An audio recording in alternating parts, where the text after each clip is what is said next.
네, 선생님들 들어오시는 대로 들어왔다라고 좀 채팅창에 써주시면은 저희가 방송을 하고 있구나 이제 확인하면서 진행할 수 있을 것 같습니다. 오늘은 여러분들이 좋아하시는 월찬 대사님, 수나무 우유님, 레오님 모시고 이런 얘기 저런 얘기 재밌는 방송 진행을 해보도록 하겠습니다. 뭐 실시간이고요, 원고 없이 그냥 진행합니다. 그냥 오셨어요, 진짜. 뭐 아무것도 없습니다. 그냥 막 할 거니까 질문하시면 답변도 드리고 뭐 그런 시간들 갖도록 하겠습니다. 조금 들어오실 때까지 워밍업 하는 차원으로 이건 대출 어때요? 대출 뭐 문의는 엄청 많은데 그 한도가 너무 적잖아요. 그러니까 뭐 다른 방법이 없느냐. 뭐 다른 방법이 없어요, 근데? 뭐 있는 것도 있고 없는 것도 있고. 참 널리 알릴 수 없는 그런 상황이죠. 레오님 멤버십을 가입하거나 레오님 강의 들으시면 됩니다. 방법이 있다는 얘기죠. 우리가 좀 그것만 확인하면 됩니다. 손학무님이 안녕하세요. 안녕하세요. 이따 다시 인사드리긴 하겠지만 요즘 너무 바쁘시다며요. 아, 요즘요? 조금 바빴습니다.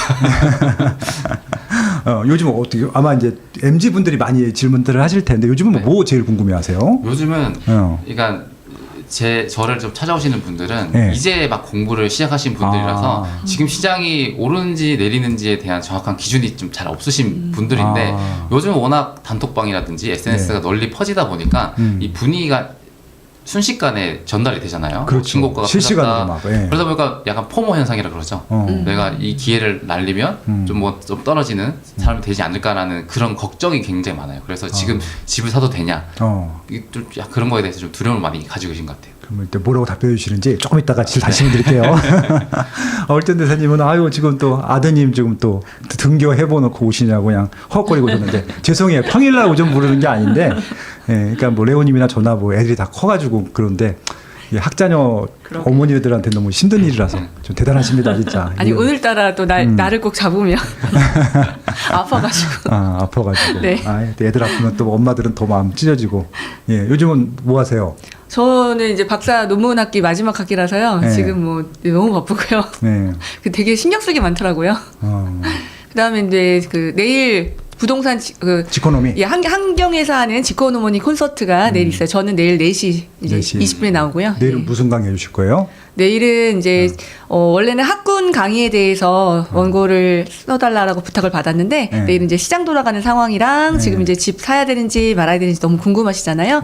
그 다음에 향후 10년 동안 이제 어디가 괜찮을지 제 책이 나는 부동산으로 아이 학비 번다. 이 책이 학군 책을 가장한 투자책이었잖아요. 신축이 될 것. 요거 다음 지역은 어딘지 또 말씀드리는 그런 자리로 삼으려고요. 뭐 강의가 워낙 재밌어갖고 듣고만 있어도 핵페이지는 그런 강의. 내일 오시는 분들은 복 받으셨네요. 레오님도 내일에 모레요? 모레. 모레 몇 시에요? 모레 10시. 10시. 오전에 하시는구나? 네. 저는 오후 마지막 타임 해가지고 저도 모레. 모레. 여기 그러면은 다 하시네? 10시 30분. 다음에 수나무님도 강의하세요? 네. 그럼 못 보겠네요. 저는 제일 일찍, 제일 마지막. 그렇죠. 저 내일 또 오전에 딴 거 하고 또 가야 돼갖고. 알겠습니다. 일단 오셨으니까 200명 들어오셨으니까 인사드리고 시작을 하도록 하시죠. 인사드리겠습니다. 안녕하세요. 오늘 빠세 초대석에서는 최근 뭐 이분들이 인기가 아주 폭발적입니다. 시장에서 가장 필요로 하는 그런 시장 부동산 전문가라고 생각하고 있고요. 제가 또 일본 출장 가 있을 때 아마 또 올천 대사님을 중심으로 해서 이분들이 3일을 꽉 채우셔갖고 너무 일본에서도 즐겁게 봤었는데 또 이분들을 또 좀 너무 감사해서 좀 식사 대접하려고 오셨다가 그냥 밥 안 먹고 보내기엔 너무 아까운 분들이잖아요. 그래서 한마디라도 들어보려고 이렇게 좀 모셨습니다. 레오님, 그리고 소나무우유님, 월튼 대사님 모셨습니다. 안녕하세요. 안녕하세요. 뭐 근황이나 자기소개나 뭐 말씀해 주세요. 네. 안녕하세요. 스마트 튜브 구독자 여러분 반갑습니다. 뭐 아시는 분들도 많이 계실 거고요. 또 처음 뵙는 분들도 있을 건데요. 저는 레오 대출 연구소 대표 레오 김은진입니다. 반갑습니다.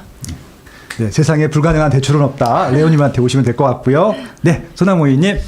네, 안녕하세요. 저는 이제 소나무라는 닉네임을 쓰고 있고요. 이제 붓소유 클럽이라는 이제 부동산 커뮤니티를 운영하면서 주로 이제 30대 초반, 중반 분들을 대상으로 해서 내 집 마련에 대한 많은 정보들을 좀 알려드리고 또 어떻게든 자본 소득을 올릴 수 있게끔 좀 도와드리는 그런 시작점을 제가 열어드리는 역할을 좀 많이 하고 있기 때문에 다양한 활동 통해서 또 많은 분들께 인사드리고 항상 활동 열심히 해보도록 하겠습니다. 네, 너무 감사합니다. 진짜 20, 30대 분들이 진짜 이런 정보들을 좀 그 나이 때 접할 수만 있었어도 아마 자산의 그 수준이 달라졌을 텐데 저도 너무 아쉬워요. 소나무 우유 같은 분을 제 20, 30대 때 못 만난 게 아무튼 나와주셔서 너무 감사하고요. 40, 50대는 안 됩니까, 근데? 상담하면 안 됩니까? 예, 알겠습니다. 네, 그리고 뭐 너무나 뭐 저하고는 친하고 워낙 뭐 저랑 초반부터 같이 했던 월천 대사님 나오셨습니다. 네, 네, 안녕하세요. 월천대사 이주연입니다. 내 집 마련을 가장 잘 도와드리는 내 집 마련의 신입니다. 알겠습니다. 요즘 박사학위 또 나중에 또 대학에서 또 강의하실 거니까 또 이제 학위 따실 분들은 또 막상 우리 또 런천대한테도 또 교육받는 기회가 또 생길 것 같습니다. 예, 일단 모셨고요. 이제 요즘 뭐 너무 핫하게 돌아가서 아까 소나무이님께서 말씀하셨는데 그 젊은 분들이 지금 오르고 있느냐 내리고 있느냐 뭐 이런 것들 질문 많이 하시는데 헷갈리긴 한가 봐요. 그러니까 뭐 강남 시세만 보면 많이 오른 것 같은데 내 집은 하나도 안 올라가 있고요. 네. 예, 그럼 어떻게 보통 답변을 해주세요? 그래서 보통은 그 정확한 기준이 없기 때문에 내가 약간 그런 거예요.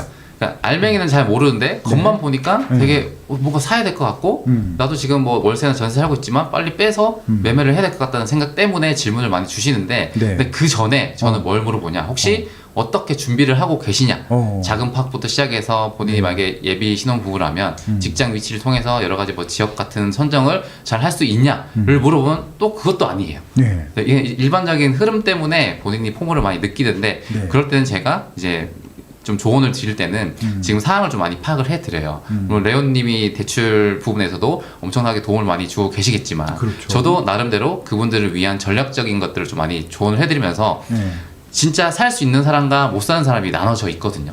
자금적인 측면에서 네네. 나는 그게 안 되는데 그냥 된다고만 생각하시는 분들도 많기 때문에 좀 그런 부분을 가능성을 제가 좀 된다 안 된다는 식으로 판단을 해드리고 있어요. 그럼 안 되는 분들은 어떻게 종잣돈을 더 모아오라고 말씀해 주세요? 아니면 다른 지역을 추천해 주시나요? 그러죠. 그러니까 소득도 안 되고 종잣돈도 낮은데 그러니까 본인 욕심에 나는 이 정도 갈 수 있다라고 생각하시는 분들이 생각보다 많으셔가지고 그렇구나. 네, 그런 부분에서도 좀 많이 다른 것 같아요. 예전에 그러니까, 네. 그러네 메타인지가 안 되는 거네. 네, 내 능력 범위를 모르시는 분들이 네. 그렇구나. 이게 2030 분들이 아마 그런 분들이 많은 것 같긴 하더라고요. 나이가 있으신 분들은 능력치가 더 되는데 본인들을 과소평가하시는 분들이 많은데 젊은 층들은 아마 그런 분들이 맞아요. 많은 것 같습니다. 대출을 상담할 때도 그런 분들이 있으세요? 능력치가 안 되는데 막 대출 무조건 해달라고. 많죠. 특히 이제 경매로 이제 처음 진입하시는 분들이 많고요. 네. 또 경매로 그 진입하시는 분들 같은 경우는 이제 어디서 얘기를 들은 거야. 네. 경매는 뭐 다 되는 줄 안다. 뭐 이렇게. 네. 그래서 뭐 90% 100% 대출 주는 거 아니냐 이런 거. 맞아요. 그렇게 얘기하시는 분들도 굉장히 많으세요. 근데 최근에 이제 낙찰가가 특히 빌라 같은 경우에 좀 많이 떨어져서 그렇죠. 대출이 많이 나오고 있는 상황이고요. 그리고 내 집 마련은 지금 현재 대출이 6억으로 제한이 되어 있잖아요. 그래서 거기에 맞춰서 대출해서 사시더라고요.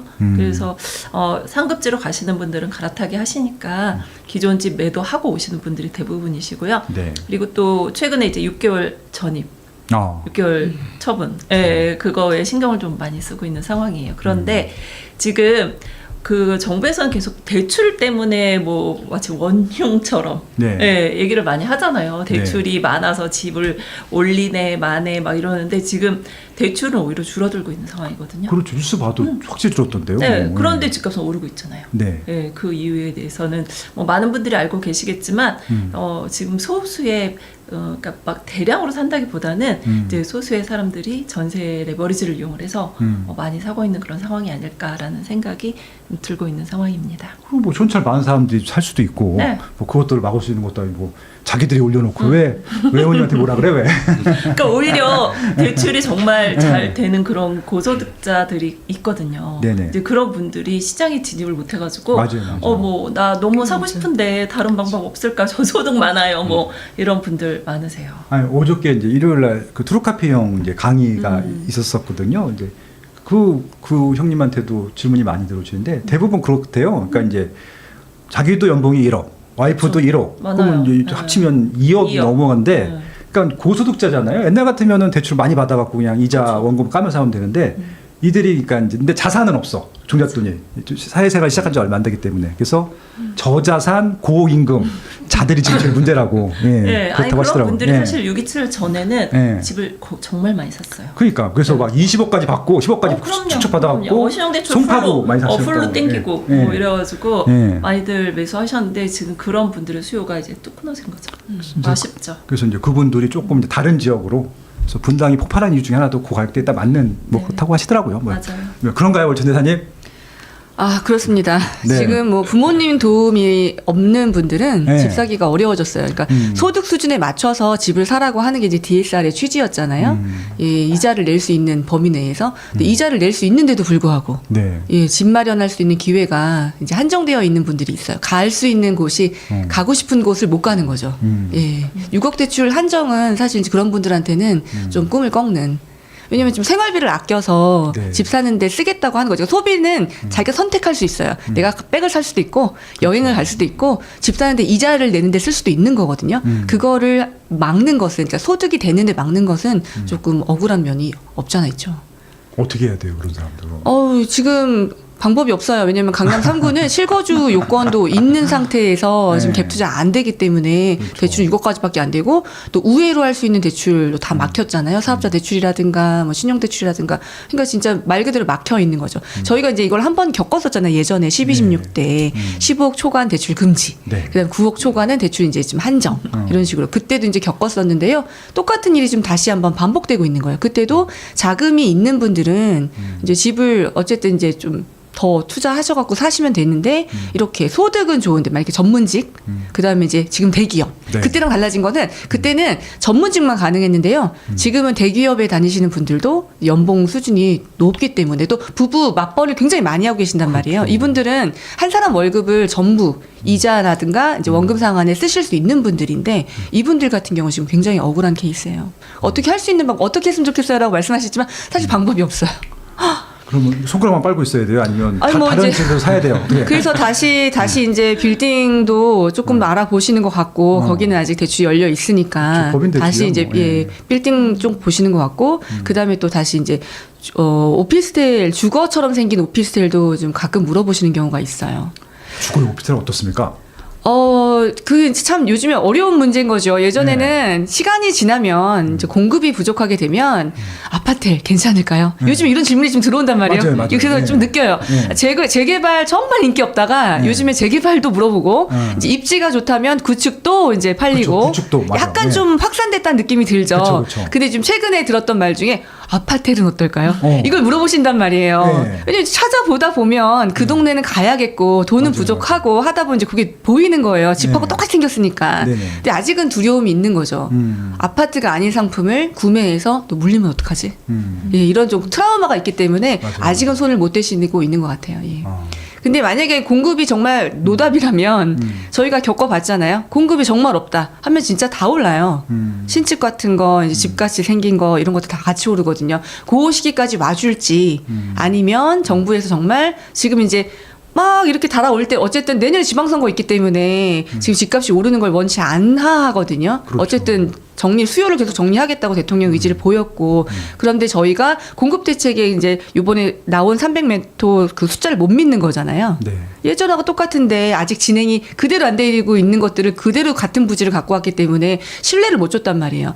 여기서 예전에 이제 이명박 정부 때처럼 반값 아파트 이런 것들을 신뢰를 주는 것들을 딱 이렇게 내면 이제 수요가 약간 좀 잠재워질 수가 있는데 이거를 해낼 수 있을지를 지켜봐야 될 것 같고 다음 대책에서도 그냥 수요만 틀어막는 이런 대책을 쓴다면 그것은 임시방편이기 때문에 대책이 딱 나오면 조금 말 듣는 것 같았다가 어떻게 집이 부족한데 다시 또 가는 거죠.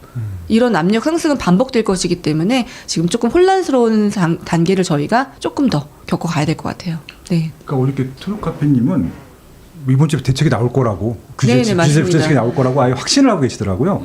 그리고 그러니까 오늘은 서울시에서 공급 대책 네. 지난번에 그 97 대책이 너무 형편없다고 하면서 이런 게 공급 대책이다라고 하면서 시범 케이스를 보여주겠다면서 오늘 발표하겠다고 하는데 예, 근데 기대를 아무도 안 하고 있어요.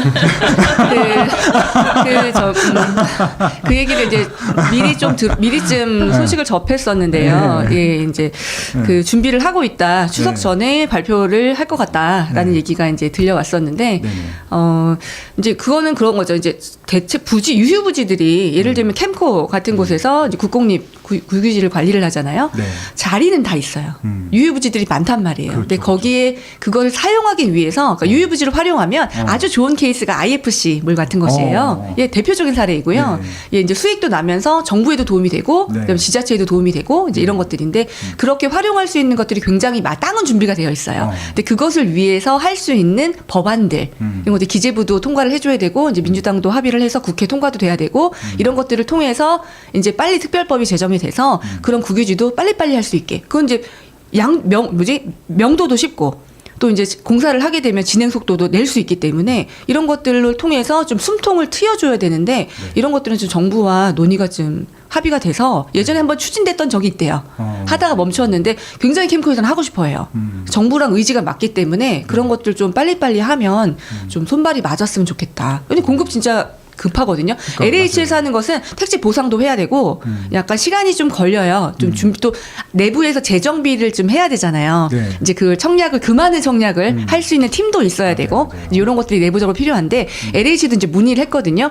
LH 방식이 좀 궁금한 게 두 가지가 있잖아요. 예전처럼 그냥 LH 한다고 하니까 그러면 다시 통장 납입 불이객수, 납입 이제 횟수 이런 거 중요하겠구나. 그게 이제 한동안 등한시 됐었잖아요. 그렇죠. 할 데가 없었다 보니까 이거 나 이렇게 납입 중단했었는데 어떡하지? 이런 분들도 나오고 그런 방식으로 공급을 할 것이냐 아니면 이제 경도공에서 또 경기도 이제 공사에서 했었던 자연엔 이런 브랜드처럼 민간 브랜드하고 합작해서 이렇게 분양하는 방식으로 갈 거지. 그럼 이제 청약 점수처럼 가는 거고 그거에 따라서 또 기다리는 수요자분들은 청약 전략이 서야 되잖아요. 그렇죠. 너무 궁금해서 LH 물어봤어요. 준비가 어떻게 좀 됐어? 좀 동기들한테 좀 물어봐. 이렇게 얘기했더니 아직 결정된 바가 없다. 네. 이제 논의하고 있다라고 하더라고요. 이런 것들도 좀 구체적으로 좀 빨리 액션을 좀 빨리빨리 준비를 하면 논의를 하고 있다고 하는데 좀 더 빨리 이제 발표를 해주면 조금 마음이 기다리실 분들 기다리고 안 되시는 분 조건이 안 되시는 분들은 청약은 전략이니까 그 빨리 이제 집을 사시든지 결정을 하시면 되잖아요. 그렇죠. 요런 이제 전략과 이런 것들을 좀 알려주는 것이 필요하지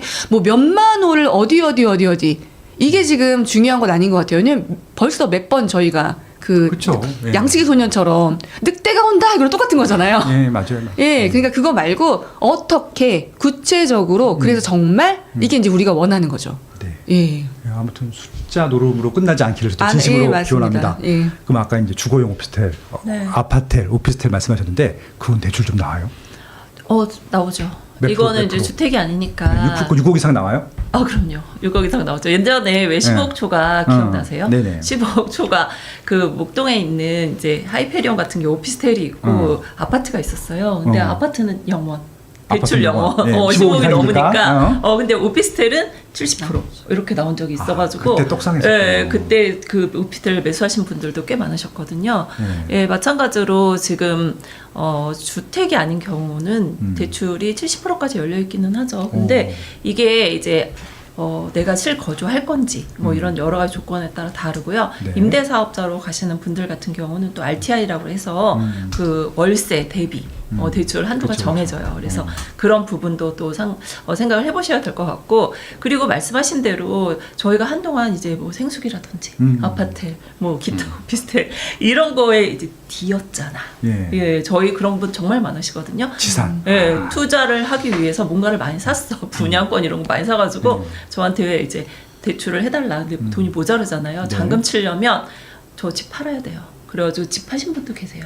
내가 가장 팔 수 있는 건 집밖에 없는 거야. 그래서 집을 팔아가지고 그 분양잔금 6개 냈어요. 뭐 이런 분들. 분양잔금 6개를요? 야, 대박이다. 예, 진짜 너무 슬픈. 근데 그 집은 지금 올랐을 거 아니에요. 집은 올랐죠. 좋은 집만 팔리니까. 예, 그래서 그런 분들도 되게 많으셨거든요. 그러니까 대출이 많이 나온다고 해서 무조건 뭐 이렇게 접근하는 건 아닌 것 같고 신중하게 생각을 하셔야 될 것 같아요. 네. 좋습니다. 네, 손왕 우유님은 최근에 좀 상담했던 사례 중에 좀 우리 빠세님들이 들으면 좀 좋을 만한 거 좀 있으면 하나만 소개해 주세요. 소개요. 네. 뭐. 그러니까 요즘 그러니까 저를 찾으시는 분들이 이제 신혼부부 분들이 소득을 합산하거나 종잣돈을 합치게 되면 가장 제가 표본인 것 같아요. 저희 이제 고객들이 한 두 분이 합치면 종잣돈이 한 4억.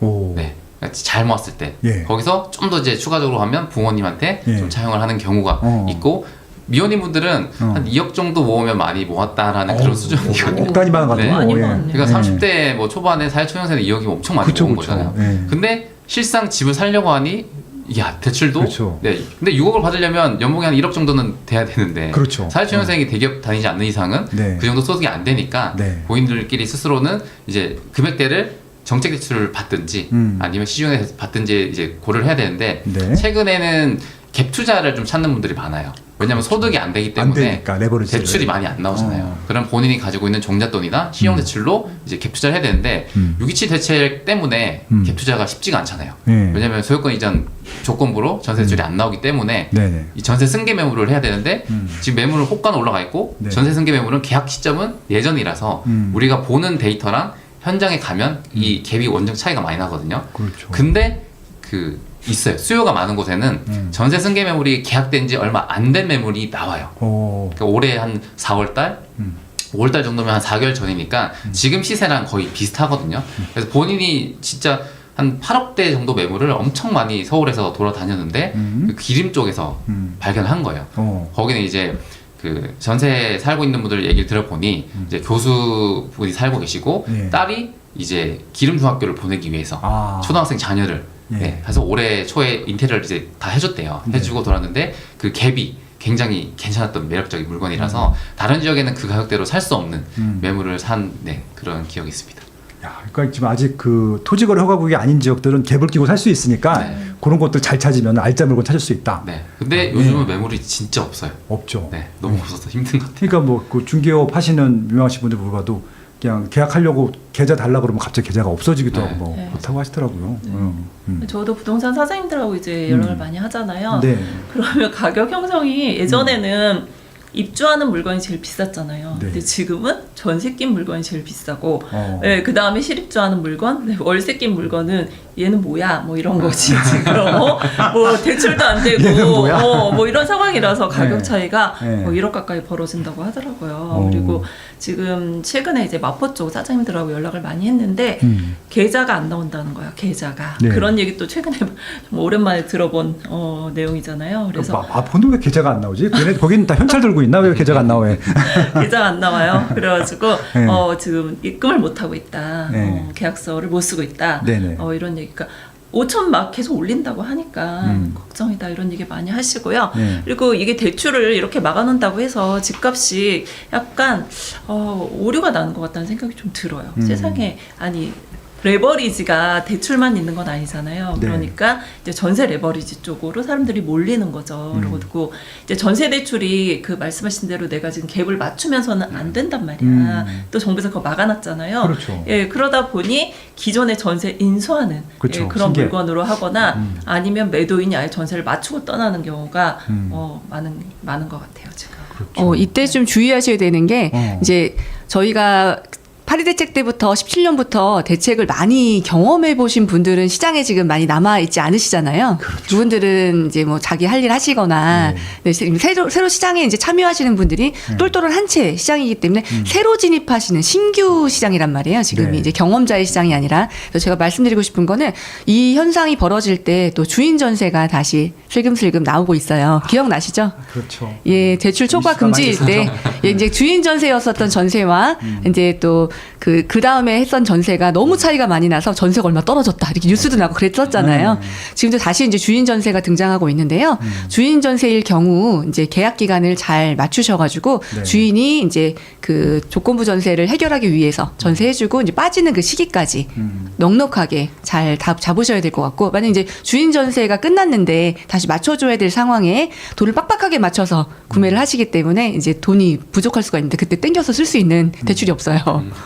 지금 이제 문제는 담보가 있어도 예전엔 담보가 있으면 레오님한테 전화하면 다 해결해 줬어요. 그렇죠. 지금 이제 맞으면 세입자 하는 나간다는데 지금도 해결은 해줄 수 있어요. 방법이잖아요. 네, 방법이 있습니다. 네. 방송에서 네. 말만 못하는 거죠? 예. 멤버십이나 강의 들으세요. 이제 그런 것들이 좀 원활했는데 이제 LTV가 다 물건마다 작용을 했었을 때는 집주인들이 세입자를 위해서 할 수 있는 일들, 뭔가 문제가 생겼을 때 대처할 수 있는 것들이 이자만 낼 수 있다. 아니면 이자까지도 빌렸거든요. 네. 예, 그래서 좀 단기로 처리를 했었는데 지금은 그런 것들이 유연하지 않기 때문에 저도 이제 제일 후회하는 게 뭐냐면 대출 갚을 때 이제 돈이 들어오면 대출을 갚잖아요. 이제 네. 저는 세를 많이 빼주고 공실이 좀 많았었는데 이제 그 전략상 요즘에 세를 들이면 2년이니까 새 집을 공실 또 썼어. 저는 6개까지 네. 공실이 있었어요. 네. 새 집을 그냥. 네. 저는 이제 좀 자금이 되니까. 어쨌든 네. 그래서 그랬는데 이때 이제 갚았어요. 이제 물어봤어요. 이제 이거 되게 유리하게 좀 이렇게 좀 돈을 빌려줄 수 있는 기회가 있어서 네. 담보를 금으로 받고 담보를 대출을 금으로? 해주는. 뭐 예. 이런 거예요? 뭐. 이게 또 자산가의 시장은 제가 이제 그러니까 제가 좀 약간 이제 자산이 올라가다 보니까 네. 또 어나더 스테이지가 있더라고요. 네. 그래서 그런 경우는 거의 없어요. 네. 사금융 같은 경우는 그런 경우는 거의 없는데 이번에 좀 조건이 굉장히 좋았어요. 이제 이렇게 뭐 사업하시는 분인데 어쨌든 이제 말은 복잡하지만 네. 담보를 받고 빌려주는 거 너무 좋잖아요. 네. 근데 제가 대출을 갚은 거예요. 아. 그 저도 이제 그 대출을 다시 받으려면 요즘 복잡하잖아요. 아. 정말 그 과정을 말씀드리기가 복잡하거든요. 네. 그래서 이제 여쭤봤더니 1억 생활안정자금 1억. 그렇지 생활안정 1억이지. 예, 그래서 제가 굉장히 좋은 이자 수익을 받을 수 있는 길을 놓쳤어요. 일부 이자. 그리고 저도 이제 하반기 또 영어 끝나는 거잖아요. 그거 했으면. 대출 상환하는 바람에 예, 한 달에 1,000만 원씩 받을 수 있는 이자를 받을 수 있는 기회였는데, 되게 놀랍잖아요. 그러니까 또 자산가 시장은 저희가 모르는 세계가 있더라고요. 그렇죠. 사적 금융이지 사적 금융. 예. 방금 월천 대사님이 주전세 말씀하셨잖아요. 딱 어제 제가 스타필드 강연을 갔다가 거기서 이제 오신 분이 질문을 하셨어요. 예. 지금 금액이 한 4억 정도 있는데 네. 갭 투자를 고려하고 있다. 근데 이걸 한번 좀 봐달라고 하는 거예요. 그게 뭐냐고 물어보니 지금 집주인이 이 9억대 매물을 팔고 나가지 않고 네. 본인이 전세로 들어가겠다. 그런데 갭이 좀 매력적인 걸로 좀 올려서 해주겠다고 하는 거예요. 근데 그 현재 지금 부동산 전세 그 아파트 단지 시세랑 네.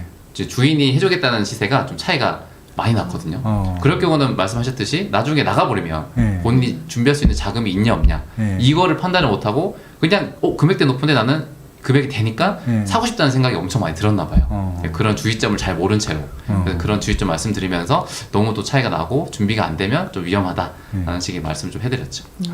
아니 그거가 굉장히 중요한 게 지금 전세 퇴거 자금이 잘 안 돼요. 안 되죠. 예. 네, 그래서 그 주전세 하신 분이 나가버리고 새로운 세입자 못 구하게 되면 대출을 받아야 되는데 지금 생활안정자금 1억밖에 안 되다 보니까 나머지 자금 마련하기가 굉장히 어려울 수 있거든요. 그래서 전세 퇴거 자금 부분에 대해서는 정부에서도 조금 해결을 해주셔야 되는 부분이 아닐까라는 생각이 드는데 네. 지금 갭 투자가 너무 이제 활성화돼 있잖아요. 그래서 풀어줄 생각이 없어 보여요. 네, 그래서 다른 방법이 없는지를 한번 고민해 보셔야 될 것 같습니다. 네. 아무튼 지금 그 세입자 빼주는 문제들만 해결돼도 네. 좀 고민의 한 상당수는 해소가 될 것 같고, 예, 지금 그러니까 결국은 아까 이제 예전에는 이렇게 공실인 집이 제일 인기인 거잖아요. 내가 들어가 살아도 네, 되고 맞아요. 전세 세팅해도 되고. 근데 요즘은 그게 후순위네 인기야. 일단 전세 낀 집이 제일 인기인 거네. 예. 제가 지금 공실들이 아직도 있기 때문에 예, 제가 지금 몸소 겪고 있습니다. 네. 예. 다시 세를 맞춰서 팔아야 될 판이에요. 참, 그래야 될 것 예. 같아요. 이게 어떻게 또 이렇게 세상이 또 이렇게 바뀔 수도 있고 그렇다는 네. 것들을 이제 오래되면 그런 것들을 네. 경험하게 되네요. 네. 그리고 전세 퇴거 자금 같은 경우에 이제 네. 실제로 되는 분들이 있어요. 627 전에 계약서 다 쓰신 아, 분들이고, 그렇죠, 그렇죠. 네. 예, 그런 분들조차도 은행에다가 이제 접수를 하게 되면 이제 최근에 물어봤어요. 지점에 최근에 전세 퇴거 자금 승인 난 거 신청 말고 승인 난 거 많아? 막 이렇게 물어보면 아유 한 건도 없어요. 뭐 이런 한 건도 없어요. 아니 그러면 기준이 뭔데 승인을 안 내주냐? 그랬더니 돈이 있어 보여서 어머. 에? 그게 말이 돼? 돈이 있을 것 같아서 돈이 왜 필요해? 뭐 이런 말도 안 되는 필요하니까 기준을 대출 받지.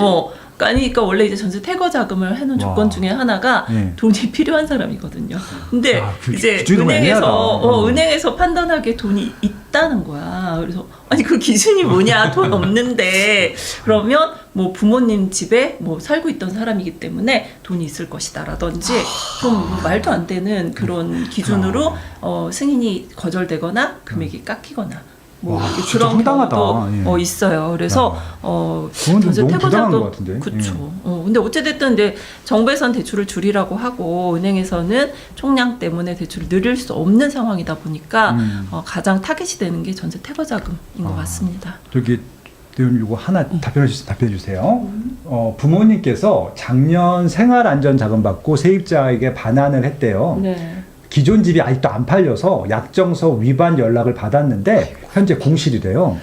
근데 저번 주에 급하게 레오 연구소 문의드렸는데 아무튼 부모님이 피부양자라 소득이 없어서 사업자 대출도 어려울 수 있다고 해서 마냥 심사 기다리고 있는데 어떻게 방법이 없을까요? 라고 하시는데 방법이 있어요? 아니 생활안정자금을 받고 세입자한테 돈을 반환을 했어요. 그런데 안 팔려서 약정 위반이라는 게 무슨 말인 거지?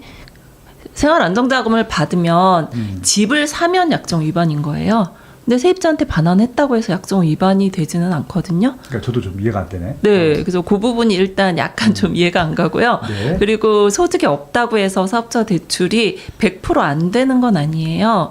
그래서 뭐 기간이 아직 좀 남아 있을 거로 보이는데 네. 그 내용은 조금 다시 문의를 상담을 해주셔야 될 것 같아요. 설명해 주시든지. 네, 네. 아, 사업자 대출도 다 막힌 건 아니에요? 그럼요. 아니 사업하시는 분들 돈이 필요한데 그렇지. 다 막히면 안 되고요. 네. 지금 이제 막힌 거는 매수할 때 우리가 예전에 매매 사업자, 임대 사업자 이런 걸로 대출이 됐었단 말이에요. 아, 작년에 집을 추가로 구매하셨대. 아이고.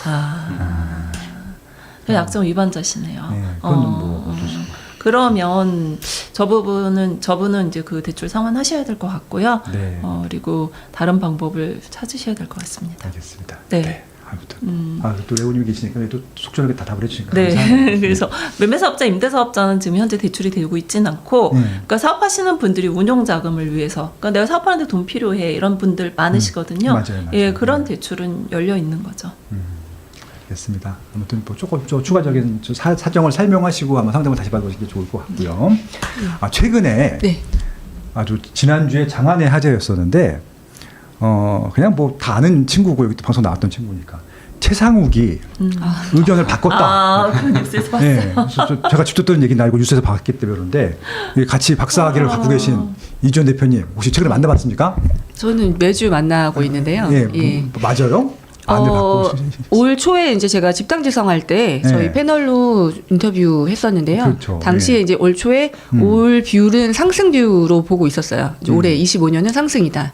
근데 이제 정부가 이제 듣는 소식이 많잖아요. 그래서 정부가 좀 뷰를 강하게 규제를 할 거기 때문에 이제 강세 뷰에서 좀 전환을 했었는데 최근에 정책들하고 이제 의사소통이나 이런 것들에 좀 부분이 있었나 봐요. 그래서 세게 비판을 하더라고요. 이러면 집값 못 잡는다. 그러니까 예. 규제를 세게 하라는 얘기인 거죠, 최상욱 대표는. 예, 왜냐면 이제 스탠스가 서로 좀 틀리긴 한데. 네. 예, 근데 뭐 목적은 같은 거죠? 예. 왜냐면 주택을 모르는 사람은 아니에요. 기억이 나시겠지만 예전에 처음 나왔었던 최상욱 대표의 그 뉴스테이 책. 네. 예, 그 책 굉장히 좋았었잖아요. 그럼요. 예. 책 다 좋아요. 예. 분석 능력은 최고지 뭐. 네. 그래서 그 책에서 본 바에 따르면 이제 사실 18년은 편드는 건 아니에요. 편드는 건 아니에요. 편 들어도 상관없어. 18년에 사실 그 이상우 대표랑 이제 최상욱 대표랑 언론사에서 싸움 붙였어요. 네. 상승하라. 원래 언론은 지금 그런 거 좋아하잖아요. 좋아하죠. 왜냐면 이제 사람들이 열광을 하기 때문에. 근데 그때 당시에 이상우 대표의 말도 맞았고 결과론적으로는 최상욱 대표의 말도 맞았어요. 그렇죠. 어느 지역에 어느 상품을 갖고 있었는지에 따라서 그렇죠. 18년 상반기가 매우 힘들었던 분들이 있고 네. 18년 상반기에도 시세 상승이 굉장히 많이 나신 분들이 있었거든요. 서울의 주요 구에 아주 좋은 것들은 18년에 헬리오가 입주장을 당시에 겪고 있었어요. 그렇죠. 그래서 입주장이 오면 만 세대가 입주를 하기 때문에 다 죽는다. 다 그냥 서울 초토화다. 전세금 보고 초토화다. 잠실도 막 뚝뚝 떨어진다. 이랬었어요. 제가 이제 정확히 기억해요. 17년에 하반기에 이제 전망 강의들을 저희가 가잖아요. 이제 큰 코엑스에서 하는 거기서 이제 저희 대격돌 났단 말이에요. 저는 이제 신축을 사라 그랬고 이제 하락이니까 그만 사고 대비를 해야 된다라는 두 파가 나뉘어서 뉴스 기사에도 이렇게 막 났었는데 당시에 이제 18년 상반기에 어떤 일이 있었냐면 실제로 이제 그 지금 역전세와 똑같은 현상이 벌어졌었어요. 그래서 일산에 갭 투자를 하신 분들이라든가 네. 경기도 뭐 의왕 내손 이런 데에도 갭 투자 정말 유행했었거든요. 이런 데 하신 분들은 뭐 역전세 사천, 또 지방에 투자하신 분들, 지방에 저희가 또 몰려가서 이제 갭 투자를 많이 했었는데 여기도 이제 역전세가 나서 쏠림 현상들이 발생을 하니까 그렇죠. 한 채당 3천인데 10채면 3억이에요. 그렇죠. 지금의 3억과 당시의 3억은 공 하나 차이의 체감이 있어요. 집을 한 채 살 수 있는 금액인데. 예, 그 당시에. 이제 진짜 체감이 지금의 그때 3억이면 지금 30억 정도의 느낌이라 보시면 돼요. 그러니까 굉장히 힘든 시기를 벌이면서 그때 정말 많은 투자자들이 사라졌어요, 시장에서. 그게 18년 상반기에 있었던 일이거든요. 네. 그러니까 어떤 사람들은 18년 상반기가 너무너무 힘든 시기였고 어떤 분들한테는 막 시세 상승이 나면서 굉장히 성동, 마포, 뭐 서울 다 좋았거든요. 입주장인데도 걱정을 했어요. 잔금을 어떻게 치르지? 근데 19년 이제 18년 하반기, 19년 상반기에 입주잔금을 저도 19년에 입주잔금 5개 정도 치렀는데 너무너무 걱정했었거든요. 나 이거 입주잔금 다 어떻게 치르지? 사실 힘들긴 했지만 시세가 생각보다 올라와서 입주장을 치를 수는 있었어요. 왜 대출이 다 막혀 있었던 상황이니까 그렇죠. 다주택자 아예 주택 대출 안 해줬었거든요. 차주당 대출 한 건이었기 때문에 뭐 이런 시기가 있었는데 당시 이제 그래서 이제 막 하다가 이제 하락론자의 대표처럼 돼서 이렇게 오고 하는데 사실은 시장을 그렇게 못 보는 편은 아닌 것 같아요. 이제 개인적으로 만나서 이야기를 들어보면. 근데 이제 방송에서 나오는 것들과 이제 갖고 있는 팬들과 이제 채널에 따라서 이야기가 다르지만 또 하여튼 굉장히 똑똑한 친구예요. 엄청나게 똑똑해요. 예. 아, 옛날에 늘 1등 예, 했잖아. 예. 거의 천재급인데. 천재지. 예, 지금은 이제 좀 그 정부에서 확신 주지 않는 공급 대책이라든가 뭐 이런 것들 공급 대책이 나온 다음에 강하게 비판을 하고 있는데 예, 그런 일이 있는데 효과가 예, 예. 없으니까 네, 그런 맞습니다. 거죠. 예, 예. 그 친구는 좀 안정이 되길 바라는데 예, 예. 안정될 것 같지 않으니까 그런 얘기죠. 재미난 얘기 해드릴까요? 예, 해주세요. 예. 근데 저희가 이제 일주일에 한 번씩 만나지만 이제 네. 사적으로 사진을 올리진 않아요. 저희 네. 세미나도 같이 가고 아이, 뭐 학기 일인데 뭐. 예, 이제 학교에 예. 이제 학교에서 예. 이제 뭐 저희 해외 학술대회도 같이 가고 하는데 사진 안 찍어서 왜 같이 안 올리냐서 저희는 세계관이 달라요. 저희 둘이 같이 있으면 팬들이 서로 싫어해요. 아야도 뭐. 근데 이젠 좋아하겠네요. 이제 네? 바뀌었잖아. 이젠 좋아하겠어. 아 그래도 이게 물과 기름처럼 그러니까 시장은 시장론이어야 되는데 어쨌든 시장에서는 이렇게 좀 갈라치기를 좀 좋아하는 것 같아요. 이게 예. 그런 것 같아요. 그러니까 이제 뭐 이게 개인적으로는 다 친하고 좋은 것들인데 그럼요. 목적이 좀 다른 것 같아요. 그러니까 뭐 이주연 대표나 저는 이제 시장 쪽인 것이 시장에 있는 이런 일반인들한테 유리한 게 뭔지를 우리가 연구하고 공부하고 전달하는 사람의 입장인데. 그러니까 최상욱 대표나 이광수 대표나 뭐 이런 분들은 그냥 시장이 안정되길 바라는 것 같고 그래서 정부가 역할을 해주면 좋을 것 같아서 정부 쪽에다가 좀 힘을 실어주는 미션을 하고 있는 것 같아요. 그러니까 일반인들 미션이 아니라 그래서 좀 이게 뭐 근본적으로 이렇게 적대 구조나 반대 구조가 아니라 이렇게 누구를 위해서 콘텐츠를 만들고 있느냐 그런 느낌인 것 같아요. 제가 저기 표영호 형이랑 되게 친하거든요.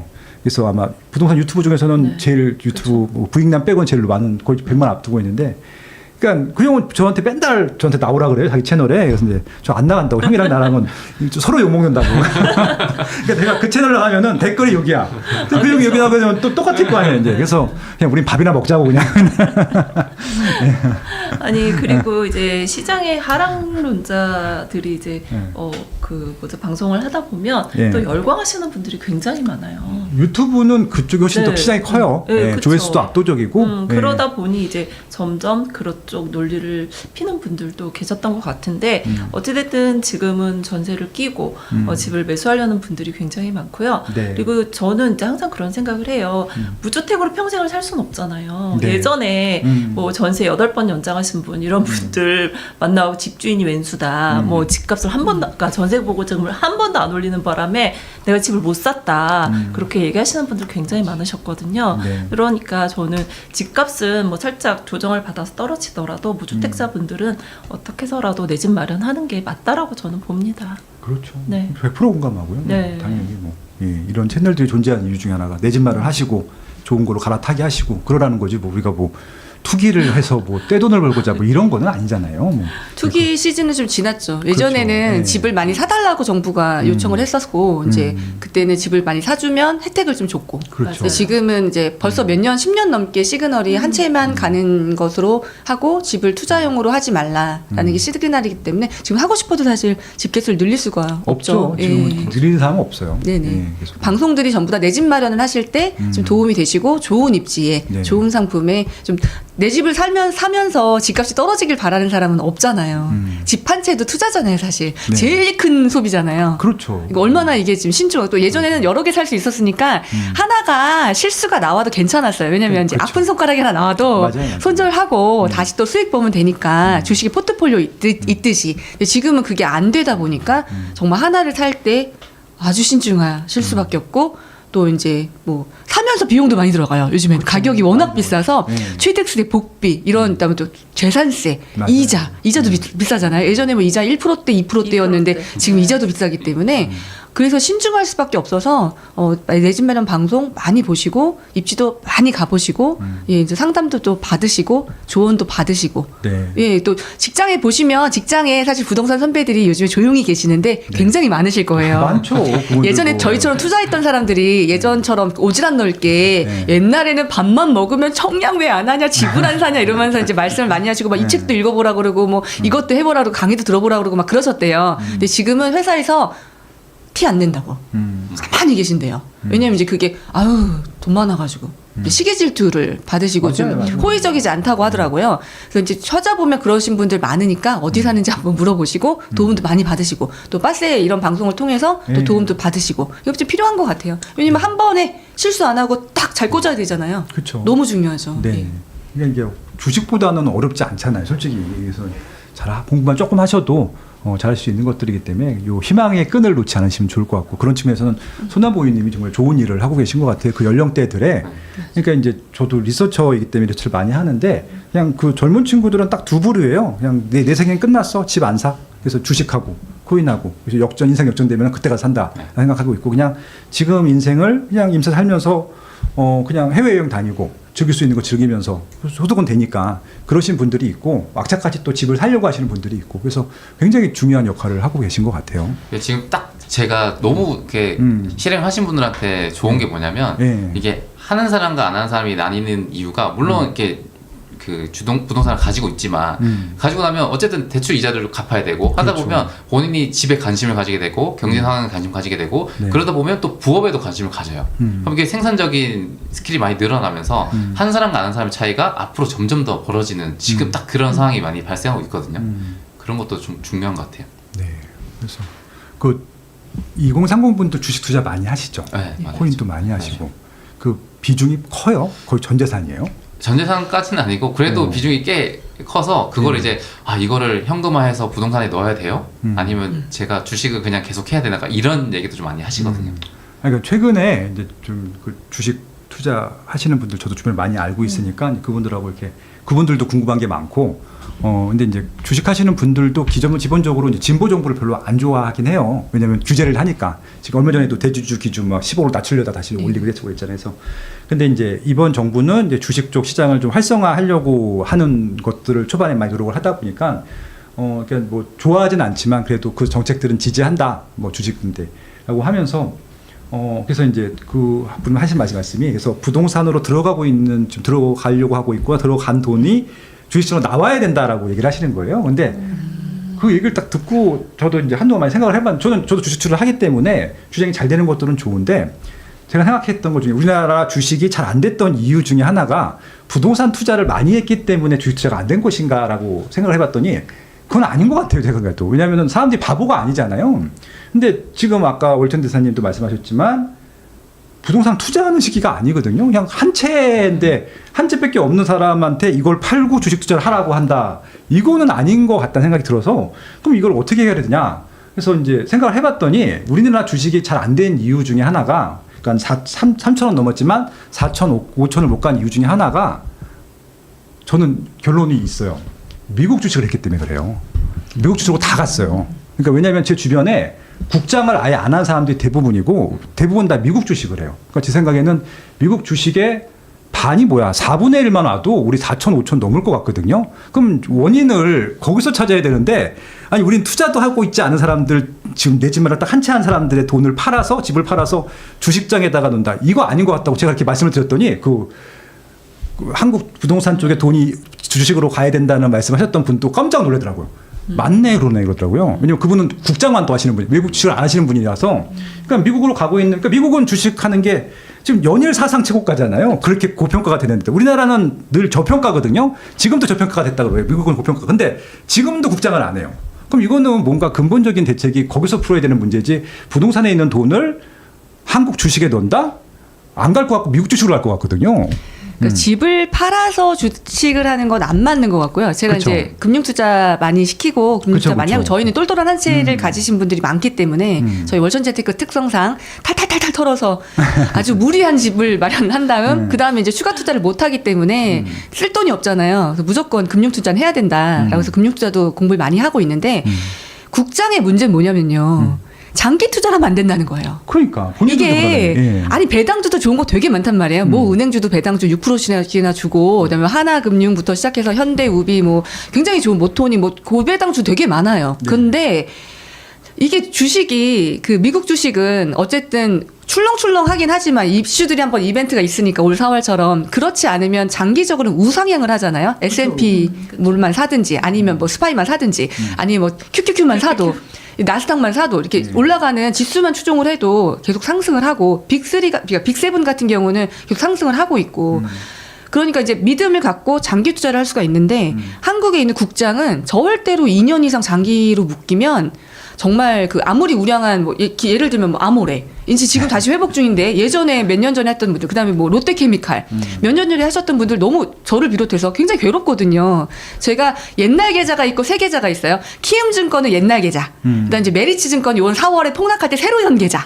이제 새로 연 계좌는 굉장히 수익이 좋아요. 올해는 좋았지. 올해 4월에 열었으니까 엄청 좋겠죠. 근데 키움증권은 아직도 예전 거 저 유학 갔을 때 계좌 관리 공부 때문에 바빠서 계좌 관리를 못했는데 그것들은 정말 나락간 종목들이 굉장히 많거든요. 그렇죠.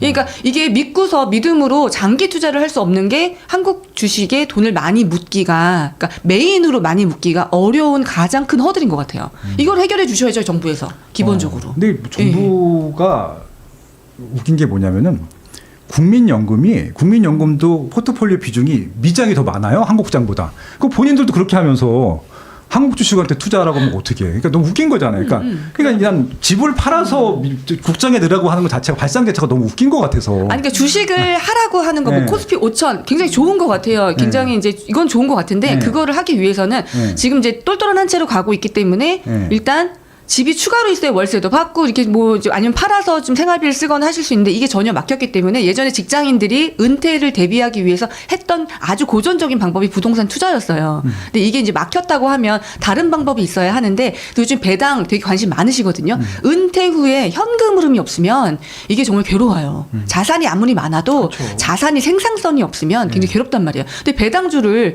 하려면 믿고 해야 되잖아요. 그러니까 이런 분들이 믿음이 부족하니까 자꾸 미장으로 간단 말이에요. 이 믿음을 할 수 있는 뭐 배당 해결을 해줘야 돼요. 뭐 자산 구조가 금융으로 갈 수밖에 없는 시스템으로 간다고 하면 사상이나 이 아이디어는 너무 좋은데 그 아이디어를 뒷받침해서 정말 내 집 든든하게 마련하고 그 다음에 금융 투자를 좀 건전하게 할 수 있게 해주면 너무 좋죠. 네. 이거를 하려면 좀 그런 것들을 좀 보강을 무조건 해줘야 된다고 생각해요. 근데 아니면 집 살 수 네. 있게 해주든가. 안 할 것 네. 같아서. 왜냐면 네. 지금 뭐 아, 다 하나게 해주면 어떡해요. 뭐 대주주 요건 완화가 문제가 아니라 지금 말씀하신 대로 배당 분리가 잘 안 했잖아요. 그럼 배당을 누가 받아? 그 자꾸 미장으로만 돈이 흘러나갈 텐데 은퇴하신 어떡해요, 이거 분들 진짜. 국민연금 이런 네. 거 막 저기 뭐야 그려 보면 더 올라가잖아. 그거 다. 그러니까요. 그걸로 누가 거기다 배당을 지금 받아요? 어르신들이 말씀하셨는데 제가 이제 자산 승계나 어르신분들 재테크 관심 많거든요. 어르신분들이 지금 이제 부모님 세대 다 해당되실 거예요. 네. 지금 이제 부모님들 연세가 점점 이제 연령이 높아지기 때문에 그 일찍 상속을 못 받잖아요. 근데 이제 미리 안 주시니까 서로 이제 이런 문제도 있고, 그러니까 이제 기대하고 있었던 분들이 생각보다 빨리 받지 못해요. 받을 때가 되면 본인도 60이 넘어 있는 케이스가 많고 세무사님들이 이게 가장 큰 문제라고 해요.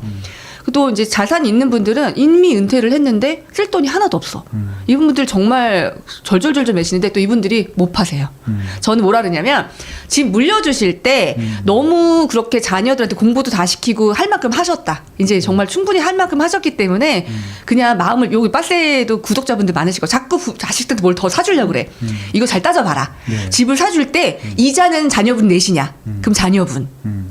뭐 할 때마다 서류 띄워와라 뭐 하라 그러면 짜증내고 내가 바빠 죽겠는데 동사무소를 어떻게 가냐 바빠 죽겠는데 대출 자설 어떻게 하냐 하는 분들은 자식놈 이런 분들은 해주지 마라 그냥 다 쓰고 돌아가져라 이제 그 노후 생활에 있어서 그 은퇴가 지금 굉장히 중요한 키워드가 되고 예전에 저희가 퇴사가 키워드였잖아요. 지금 이제 노후를 하면 은퇴 후에 내가 어떻게 살 것인가가 정말 와닿는 키워드고 40대 50대 때 이거 정말 머릿속에 지금 이제 애들 키우고 하느냐고 정신 하나도 없으시잖아요. 그렇죠. 근데 중요하죠. 그 뒤에 이제 50대 딱 되시면 조금 마음 추스리셨어서 이거 단계를 준비를 안 해놓으시면 아 정말 회사 나온 그 이후에 이제 집 하나 갖고 어떻게 할 수가 없네. 집이라도 있으면 집 갖고 어떻게 하면 되는데 집마저 없다. 그러면 노후 60에 너무너무 힘드세요. 예. 예. 그래서 지금 드릴 말씀이 집을 안 팔아요. 그러니까 안 이제 파세요. 안 안 파는데 파세요. 자꾸 집을 팔라고 분위기 몰아가니까. 왜냐면 저는 이제 비데스 개발이라 하고 대우건설 뭐 이런 해양건축이랑 20년째 하는 조사가 있어요. 미래주택개발조사라고 매년 물어보거든요.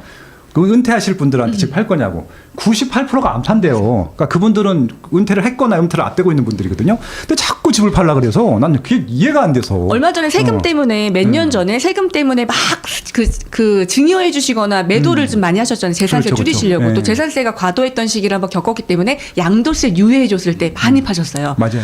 후회를 많이 하세요. 지금 이제 계속 그 지역에 살고 계시잖아요. 이제 여러 채 갖고 계시다가 좀 정리를 하신 건데 이분들이 지금 너무 많이 올라서 그러니까 19년도에 아, 예. 6월 달까지 그때가 제일 빠졌잖아요. 시세가 심지어는 강남도 맞아요, 빠졌었잖아요. 맞아요. 예. 그때 또 종부세 중과할 때도 두 채 쓰던 분들 맞아요, 그냥 맞아요. 뭐 1억, 2억씩 종부세가 나오니까 파셨던 분들이 있는데 종부세 내면서 버틸 거라고 했었어요. 이제 저도 겪고 있는 일인데 그 저는 이제 시기상 다주택자를 장려하는 시기에 부동산에 왔기 때문에 다주택자이잖아요. 맞아요. 예. 다 아시다시피 저는 이제 줄여야 되는 상황이에요. 그래서 사실 이제 유학 갈 때 이제 투자는 이제 그만해도 되겠다. 이제 해놓은 거 갖고만 좀 사람은 욕심이 다 다른 건데 그렇죠, 그렇죠. 내가 뭐 시행을 하겠다거나 욕심을 버리면 사실 욕심이 또 생기면 계속 고생을 해야 되잖아요. 이자가 나오고 하니까. 그래서 저는 거기서 이제 하고 싶은 거 공부도 좀 하고 하겠다 해서 좀 멈췄어요. 그때 당시에는 되게 만족했었거든요. 그런데 지금 이제 좀 정리를 해야 되니까 뭐 아까 말씀하셨듯이 정리할 시기에 뭐부터 팔리겠어요? 좋은 것부터 팔리죠.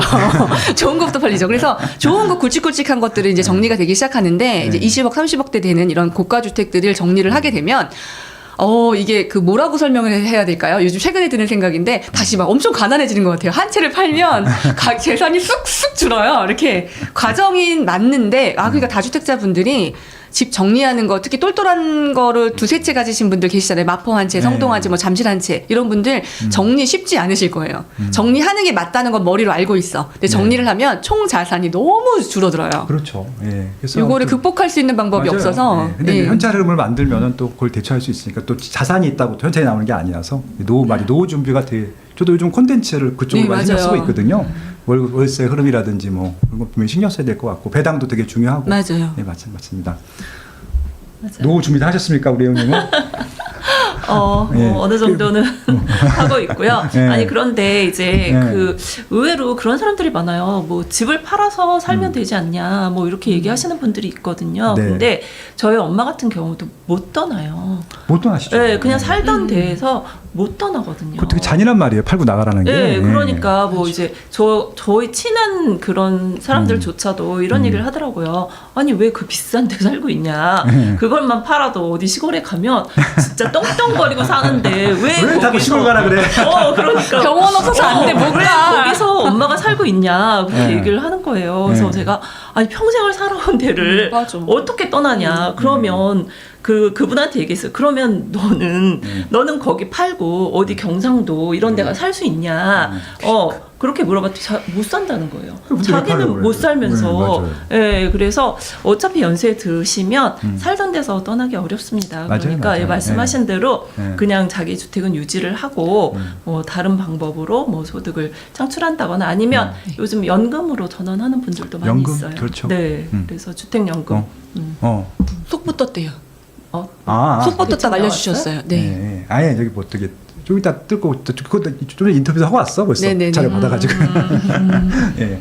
뭐 특별한 얘기 없습니다. 그냥 우리가 예상했던 거 딱 그 정도였었고요. 예. 오세훈 시장은 토호제 지정 안 할 거라고 했잖아요. 아마 그건 민주당에서 할 예정이고 예. 그래서 속도를 빠르게 한다 그 얘기예요. 결국은 왜냐면 공급을 빨리. 그러니까 135만 채 그 숫자만 나왔지 구체적인 실행 계획이 없다라고 해서 오세훈 시장은 뭐 사업 속도 빠르게 하고 서울시장이 결제 안 하고 구청에서 결제할 수 있게 다 해주겠다. 사서 바꾸는 것들은 뭐 그런 것들 나온다고 하는데 근데 자기도 빠뜨린 게 공공기여에 대한 것들이라든지 뭐 이런 것들은 하나도 언급 안 했어요. 그런 게 오히려 문제지 뭐 다른 게 아무튼 뭐 예, 기대 안 하셔도 됩니다. 조합들하고 가장 줄다리기 하는 게 공공기여랑 방식이잖아요. 예. 그래서 뭐 자기들 거 다 챙기면서 하고 어차피 뭐 그러니까 반포주공 반포주의나 뭐 압구정이나 잠실주공 5단지 앞동에다가 임대동 넣으라고 하는 그런 마인드로는 안 바뀌어요. 그건 바뀔 수가 없어서 서로 계속 신랑이 핑퐁할 텐데. 알겠습니다. 뭐 한 시간 다 돼서 우리 밥 먹어야 돼. 아이고 벌써 시간이 번개같이 지나가네요. 우리 제일 예. 얘기 조금만 우리 손남호 의원님 뭐 하실 말씀 없으십니까? 예. 그러니까 뭐 저 세대에서는 요즘 집값이 너무 비싸다 보니 어쨌든 싼 걸 찾으세요 사람들이. 예. 근데 그게 위험성 중에 하나가 방금 뭐 분양 얘기 나오고 해서 그런데 네. 지역주택조합을 보고 이게 진짜 분양인 줄 알고 이거 계약하기 직전인데 가도 돼요라고 톡방에 물어보신 분들 생각보다 많거든요. 그러니까 이게 되게 싸고 매력적으로 보이긴 하잖아. 그냥 뭐 예. 서울의 역세권에 초기 투자금 5천만 원 이런 거 있으면 된다. 그러니까. 예. 그게 모델하우스 지어져 있고. 그렇죠. 그러니까 그걸 꼭 하는 거죠. 심지어 힐스테이트 붙어 있어. 막 이런 데 있어요. 거시원장 성질 놀래. 확정 이런 식의 문구가 있고 하니까 거기에 대해서 굉장히 저는 좀 이런 게 맨날 국토교통부에도 보도자료로 나오거든요. 지역대지조 피해 사례를 해서 보도자료 하는데 그 정도로 위험성이 존재하니까 좀 이런 거 어떻게 알리지? 저도 이제 컨텐츠에 항상 이런 거 위험하다라고 말을 많이 하는데 좀 그런 거에 피해를 좀 안 봤으면 좋겠습니다.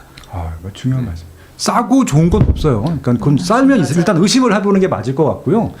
너무 비싸다. 오히려 그거 하는 게 더 성공하는 게 높지. 근데 싸고 좋은 거 진짜 없는 것 같아요. 어저께 그 바람의 검심 그 주식하시는 분이 경매 이야기를 올리셨어요. 바람의 검심 누구지? 김철광? 예, 철광님이 이제 올리셨는데 그 요즘에 경매 아파트는 굉장히 고가로 낙찰되잖아요. 근데 아파트가 두 번 유찰되는 거 말이 돼요, 안 돼요? 요즘 시장에. 그건 흘린 거지. 진짜 놓친 거지. 기본적으로 이상하죠. 특수 물건이겠지. 그래서 이제 그런 물건을 입찰을 하셨나 봐요. 근데 거기에 이제 그 세금적인 문제가 안에 들어가 있었나 봐요. 그래서 이제 낙찰 받으시면 사실 이제 뭐 인수관계가 복잡하거나 인수받기 힘든. 그러니까 딱 보니까 그래서 이제 이현정님한테 물어봤어요. 이런 케이스가 있으면 이거 어떻게 해야 돼? 아이고 그래 이거 위험하지. 이거는 보증 날리겠네. 이러죠. 예, 그래서 약간 요즘에 저 경매도 좀 다시 인기가 있잖아요. 그렇죠.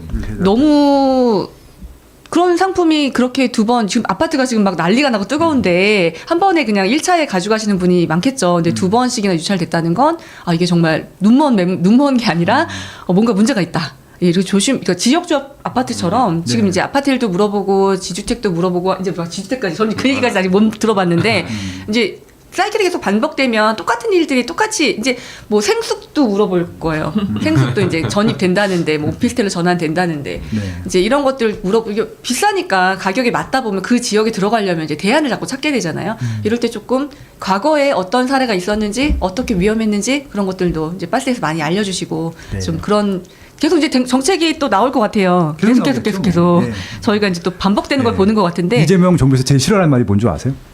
문재인 정부 2. 문재인 정부 2가 시작되는데 뭐 할 것 같은데 어떻게 싫어하는 말인데 어쩔 수가 없어요. 똑같아. 왜냐면 이게 32번 나왔잖아요. 계속 또 반복될 것 같아서 쏟아질 것 같아요. 또. 맞아요. 레고 사태 이후에 이제 뭐 착공 못한 그 물량에 대한 부담을 이제 시기적으로 안아야 되는 시기라서 잘 헤쳐 나가야 될 것 같아요. 슬기롭게. 예. 알겠습니다. 세 분의 역할이 되게 중요한 것 같고 좀 자주 나오셔갖고 좋은 조언들 좀 계속 부탁드립니다. 네. 아무튼 오늘 여기까지 하고요. 오늘 뭐 얘기 더 하셔야 되는데 못하고 왔다. 준비해온 멘트 못했다 하시는 분 있으세요? 없으면 밥 먹으러 가시죠. 네. 예, 아무튼 너무 감사하다는 말씀 다시 드리고요. 다음 기회에 또 각각 또 모시도록 하겠습니다. 감사합니다. 고맙습니다. 고맙습니다.